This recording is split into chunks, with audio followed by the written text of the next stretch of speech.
The drama that unfolded on the vote for the 2022 budget signaled itself when the majority in Parliament, according to the minority, unduly delayed the final debate. We, as conscientious members of Parliament, who have been sent to Parliament by our constituents to do government business and make sure that the ultimate interest of this country is protected, know that today we must have the conclusion of the budget debates.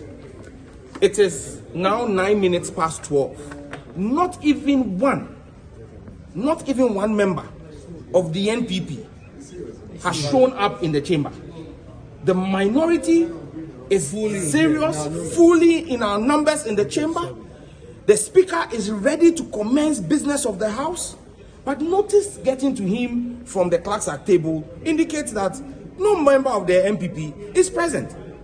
We need to understand what is going on. Why? They are no longer interested in passing the budget.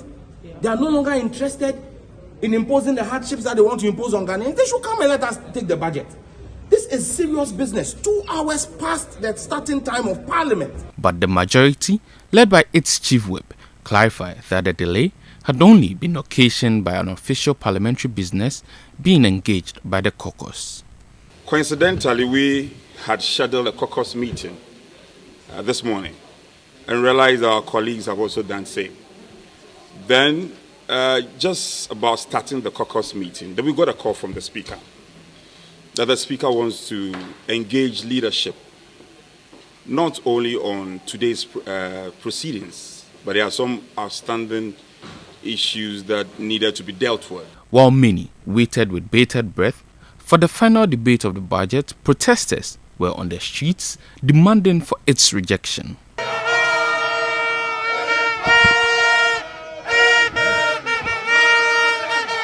We are just disturbing also for this country because country having too much hard.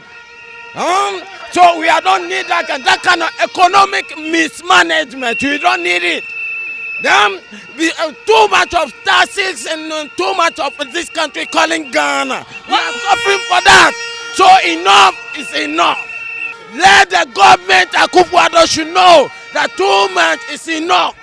What is too much for you? Yeah, too much in taxes because the Ghana is too much hard. Do you understand? We are here to stop a bad budget. It's as simple as that. It is a bad budget and we are here to stop it.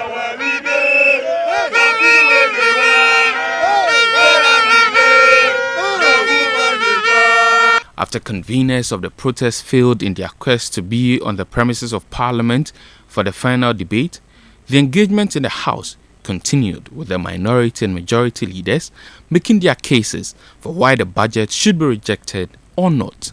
Tax revenue income. You tax income, Mr. Speaker.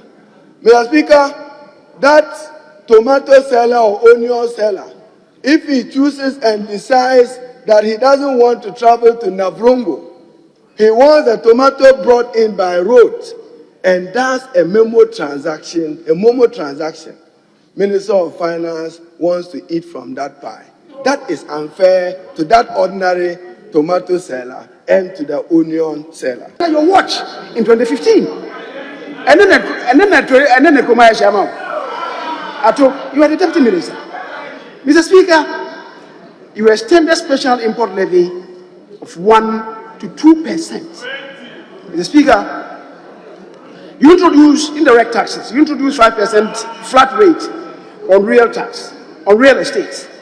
You amended the National Health Insurance Act to fully align its schedules to the VAT Act. In an interesting twist, the finance minister was in Parliament to make final appeal to the minority side to reconsider their stance.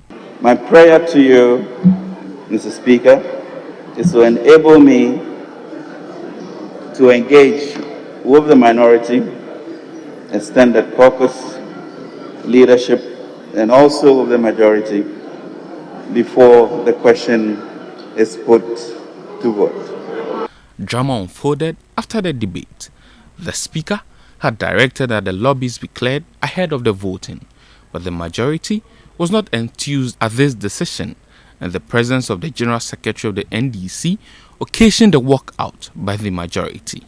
Right Honourable Member, as a member of parliament for the good people of Impraiso, if Asiedu Ketia doesn't work out of this chamber, nothing will go. Asiedu Ketia is not going anywhere. Asiedu Ketia is not going anywhere today.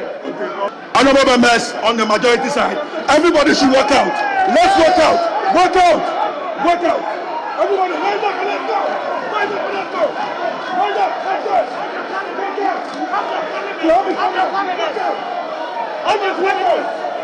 Have your parliament. Let's go. Let's go. Let's go.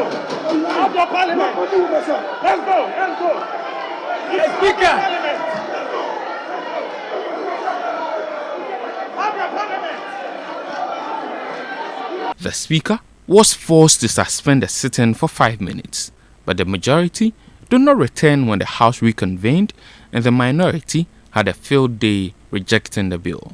It becomes the first budget to be rejected in the Fourth Republic and the second in Ghana's political history since the budget of Professor George Bennett of the Hilary Liman government was shut down in 1980. According to excerpts of the biography of Hilary Liman, authored by Professor Adair Mensah, the budget was shut down by 54 minority votes to 51 majority votes.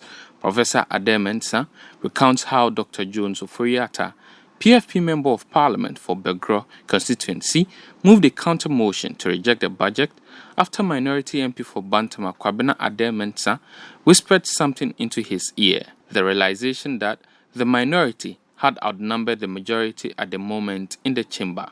Though elements in the governing People's National Party then were not happy with the rejection, its legality was not in question.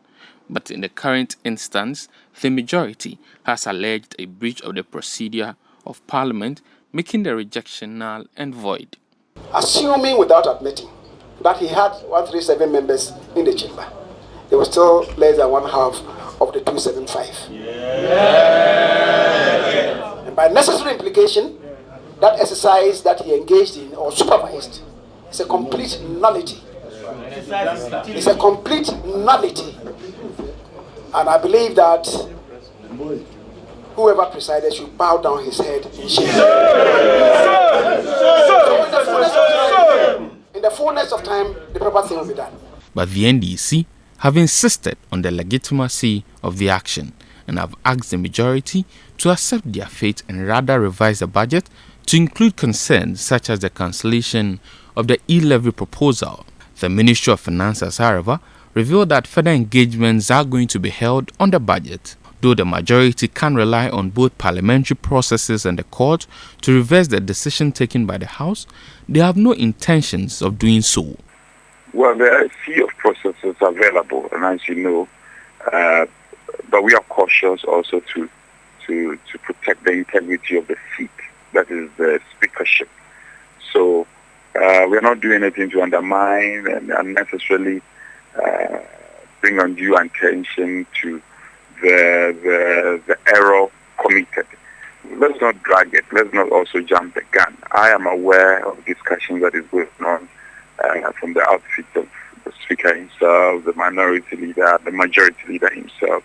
Some good leadership is being shown, and we are hoping that it would not degenerate. It will result in some good results that we are all expectant of. So let's be confident. For the Africa Center for Parliamentary Affairs, government can address this by reconsidering controversial aspects of the budget. And every government has to be a listening government, because we do these things, policy is made, to benefit the people. Right. And if the people say, this policy is not going to benefit us, I think the government has to eat humble pie and just take a careful look at this. Absolutely. Well, the minority side, they have a lot of demands. They have to make sure that those demands are realistic